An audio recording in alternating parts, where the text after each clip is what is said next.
Hello বন্ধুরা, আর school থেকে এসে ছাদে একটু কাজ করেছি। কাজ বলতে অ্যাডেনিয়ামের জন্য একটা খাবার তৈরি করা ছিল আর কি, করার ছিল আর কি, সেটা তৈরি করেছি। সেখানে সিন্ডার ছিল, কিছু পাথরকুচি ছিল, আর একটা পটিং মিক্স সয়েল অর্ডার করেছিলাম। ওটা আমি আগেও দিয়েছি, গাছে ভালো কাজ করেছিল। তা সেটা মিক্সড করে একটা খাবার তৈরি করে গাছে দিয়েছি আর কি। তা একটু দেখিয়ে নিই তোমাদেরকে, চলো। তো আমি গাছের গোড়ায় দিয়ে দিয়েছি অলরেডি। এখানে যে কটা অ্যাডেনিয়াম গাছ আছে, প্যারাপিটে যে কটা অ্যাডেনিয়াম আছে, সব কটাতে সেম খাবারই দিয়েছি। আর কাল যেহেতু বাড়ি ছিলাম, কাল বিকেলে একটা কাজ করেছি, সেটা তোমাদের সাথে শেয়ার করা হয়নি, রাত হয়ে গেছিলো বলে শেয়ার করিনি। ওটা একটু দেখো তোমরা। কাল বিকেলে ছাদে এসে এই জায়গার গাছগুলোকে ওই সাইডে সরিয়ে দিয়েছি, ওই যে দেখতে পাচ্ছ ওই সাইডে।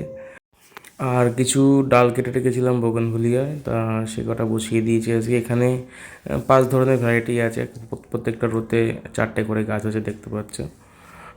সেটা করেছি আর কি। এখানে কাটা অংশের উপরে একটু সাফ লাগিয়ে দিয়েছি। একটা মিক্সচার তৈরি করা ছিল, সেই মিক্সচারটা দিয়েই বসিয়েছি মাটিতে। আর তার সাথে একটু রুট হরমোন ইউজ করেছি। রুট হরমোন একটু সুবিধেই হয় গাছের তৈরি করার ক্ষেত্রে। ভিডিও আর বড় করছি না, এখানেই শেষ করছি। তোমরা দেখো কেমন লাগলো, তোমাদের ভিডিওটি জানিও কমেন্টে। আর ফেসবুক বা ইউটিউব যেখান থেকে তোমরা দেখছো, আমাকে একটু ফেসবুক থেকে ফলো করে দিও। আর আমার ইউটিউব চ্যানেলে যারা নতুন আছো, তারা একটু চ্যানেলটাকে সাবস্ক্রাইব করে দিও।